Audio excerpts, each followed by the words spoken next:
Hello everyone, I'm Jack from Blue Peach. So today I'm going to talk about the new cards and the rules interactions with them, as the Outsiders has just been released, and I've played like 6 pre-release events. That's quite a lot, I would say. And let's start with the new legendary equipment, the Flag Knife first. Actually, the interactions are explained in the rules reprise article, but I got asked a lot during the pre-release, so I'll try to illustrate it in details.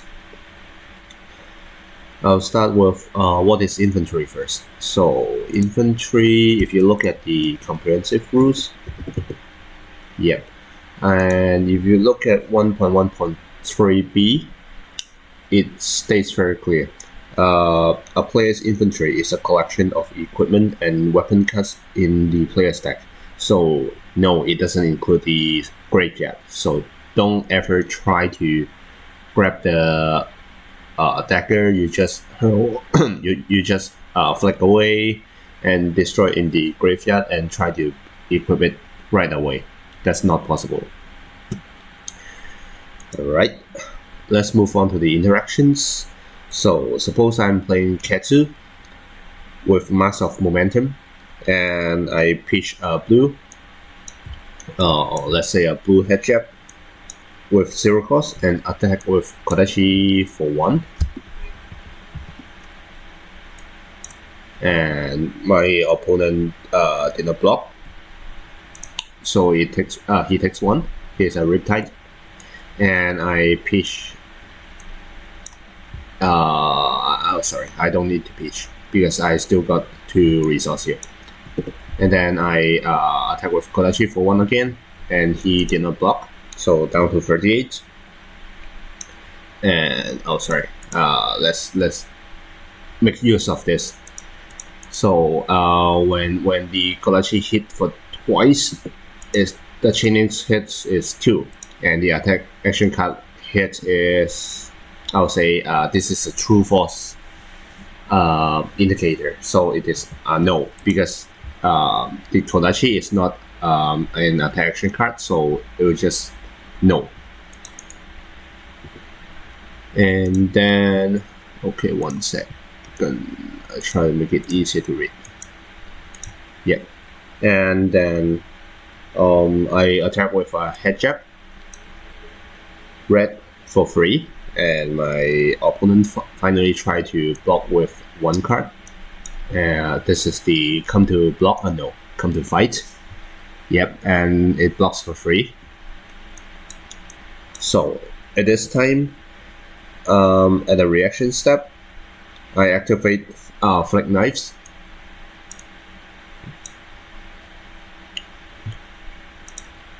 Alright, so and flick one of my Kodachi out to deal 1. I'll say, let's say this one. So I'll make it a bit easier to read. This is chaining 1, this is chaining 2, this is chaining 3, and then I flick away this Kodachi during the chaining 3. So in the chaining 3, it's still considered a hit because the Kodachi is hit, and as my opponent did not prevent any damage from the Flag Knives, so chaining hit is the counter moved to 3, but the attack action card is itself does not hit because he blocked everything, and during the damage calculation step, no damage is done towards the Riptide. So attack action card hit is no. So for this case, the Mass of Momentum just required both of them to be true, or I would say the chaining hit to be 3 or more, and the attack action card hit to be yes or true. So in this case, the Mass of Momentum did not hit. But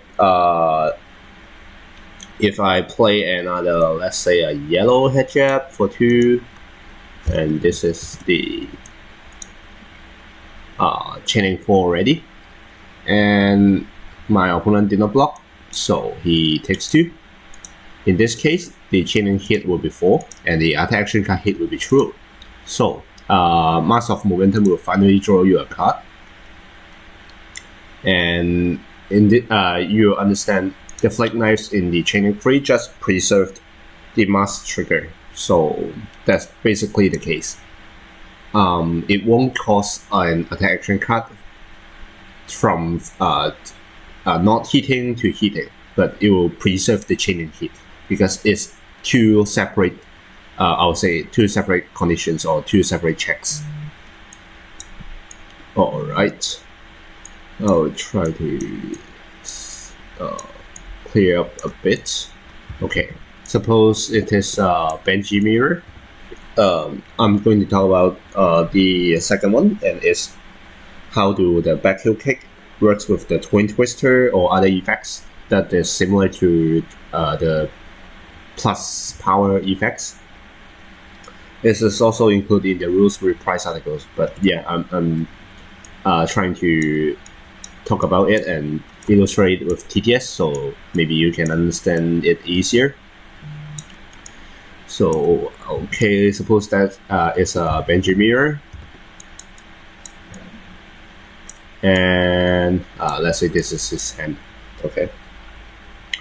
And I play Twin Twister. It costs 1, so I chose the, when this hits, the next attack, this combination gains +1. And it's a 2 attack, so my opponent cannot block with hand because of the Benji effects. So he, oops, let's reset the health first. So let's say he didn't block anything, and he could not. So he will take 2, and the Twin Twister's effects triggers and resolves. So my next attack, this combination gains +1. Okay, this is the damage, 2. Okay, and then he play back heel kick. The power of it will become 3, which is the base, and then gains +1/+1. So gains 2 from Benji's effect. The first time an attack action card you control hits each turn, your next attack gains +1. So it gains +1, and then based on back heel kick's effect, so it gains 1/1. So 2 in total from Benji, and then another 2 from the Twin Twister effects. So basically, it's attack for 7. Alright, I think I will try to grab. Yes, I like the D20. So it's attack for 7. Wow, yeah, I'll say that's quite an impressive attack. Okay, so let's move on to. So I'll talk about the next one, which is the Uzuli's hero's ability and the interactions between the cards and it. It also involves the understanding of objects and arena. So, for example, when Uzuri plays an isolate, her opponent did not defend, and Uzuri activate her hero ability. There are a few key points that I would like to stress out. Yeah. So first, Uzuri has to banish a card first to activate her ability. If she do not have any card to banish, which is the cost, you can notice the banish a card from your hand face down is actually before the semicolon, so it's the cost. So if she cannot pay the cost, she cannot activate it. And after the activation and banish a card, before the I'll call it the swapping, because it's actually put the stealth card in the combat chain and swap it with the card you just banished. So I'll call it a swap. Before swapping, Uzuri needs to ask if her opponent has anything to do, which is Katsu this turn. So maybe no Katsu. I would say yeah, Riptide is better. Suppose he's in 5 health. I mean 1.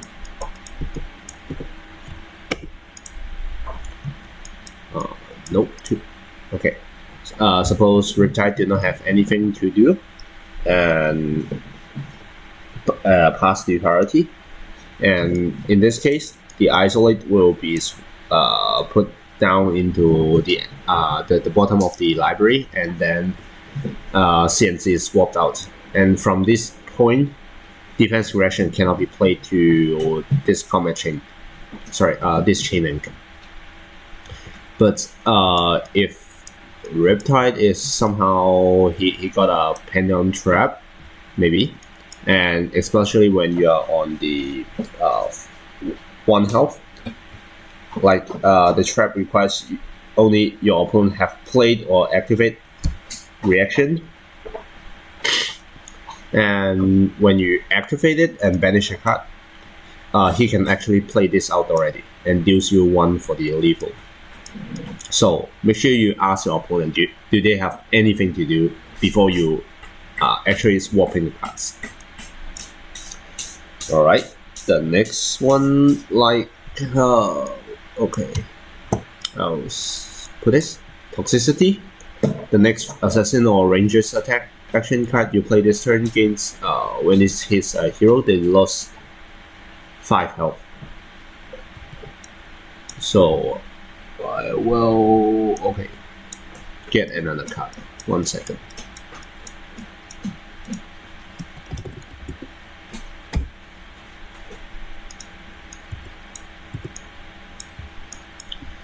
For example, I play the Toxicity and an Isolate for 1. So if my opponent just block with New Horizon, which blocks for 2, and I activate the this is my hand, and I activate her ability to banish a card, and then he doesn't have anything to do, and then swap away with this. In this case, I will dominate. I will attack and for 3, and he blocks for 2, so he takes 1. But the Toxicity, the next Assassin or Ranger attack action card you play this turn is actually the Isolate, which got swapped already. So it doesn't pass towards the card being swapped. So that's just something you would need to maybe have a look on it. But there are some other effects like the Plunder Run.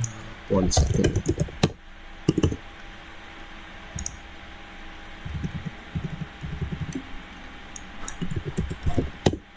So let's say if I play a Plunder Run, and it says the next time an attack action card you control hits this turn, draw a card.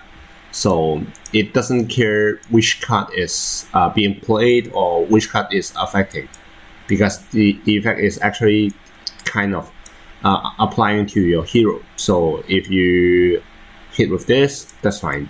If you swap away and hit with this, it also counts as the next time an attack action card you control hits. So it will draw you a card. Okay, that's the main difference, I would say. And I think there are many other corner cases, but I think these 2 or 3 are the most common misplays or errors you may encounter. So if you're in doubt or in any other case, you can drop me a comment and I'll try to answer them. But for now, I will move on to the other topics first. Okay, this time I'm a Riptide, and I bought a Quiver. Yeah, the new one. You can actually activate this multiple times if you can pay enough resource cost. So, let's say, now, forget it. Just pretend I have 2 blues, so I have 6 resources in total, and I activate it once. In this case, on the stacks, okay, I'll put it as a stack. So for this case, the activation is being activated and is in the stack for maybe layer 1, because no players have done anything yet. So this on the layer 1, and I pay 3 costs. And then on top of it, or I would say before resolving this layer, okay, I'll activate it again. So I pay another 3 resource. So in this case, it will resolve for the second layer first. This quiver, no, not this quiver, but this activation. So I reveal the top card of my deck, and if it's an arrow, put it face up into my arsenal. Okay, destroy. So if you notice the text, actually the destroy part is in the effect part. So if you can pay enough resource, you can actually activate it as many times as you could. And if he do not have the object to be destroyed, it will just skip that part. So it will resolve the first layer. Okay, reveal the top card. If it's an arrow, put it face up. So okay, actually the quiver is already destroyed, but yeah, so it will just continue to try to do as much as possible. So in this case, you just pay 6 and activate the quiver twice, and you gain 2 2 arsenals. Yeah, so well, you need to have the New Horizon, but I think this is a small trick that you can try to manipulate or try to use. Okay, the next one I'm going to talk about is the concept of public and private states of the object.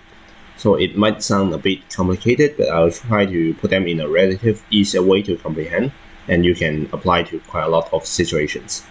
So an object can have either public or private state of visibility only. So for example, if a card is in your hand, usually it's private unless you have other effects or ability to review it, like views or paying additional costs, like the flock. So if I play a flock of feather walkers, and as an additional cost to play the flock, I need to review a card in my hand with cost 1 or less. So in this case, I revealed maybe another flock in my hand, and it will pay for the additional cost. So in this case, the flock just changed from private to public. So the cards in graveyard are always public for players. So, and if I'm incorrect, just drop me a comment and try to correct me in case. And with this concept applies, you can easily understood when do you need to let your opponents know what cards you're looking for different card effects. For example, for the Sand Sketch Plane, yeah, I'll just explain it here. For the Sand Sketch Plane, it actually search your deck for a card only. It doesn't specify anything like attack action or non-attack actions. It just say a card. So you do not. Okay, my cat is meowing. Yep.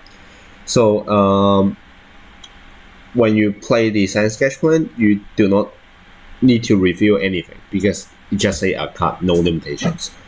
So if you play Remembrance, it says shuffle up to 3 action card from your graveyard into your deck.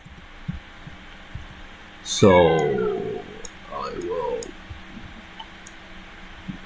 yeah, the equipment is actually put in graveyard after it's destroyed. So in this case, if I play Remembrance, I need to show my opponents, okay, these 3 action cards. And because if I don't show to my opponents, he will not know what cards I've been recycling. Maybe I recycle a defense reaction, that's not possible. So I need to let them know these 3 cards, which are all actions, are being recycled. So same with the Newcastle's specialization. as the graveyard is a public zone. So if you have a card with combo inside your graveyard, and you cannot fail to try to search for it because it's public. So your opponent will know there's a combo card there. So you have to get the card back to your deck, either in top or bottom.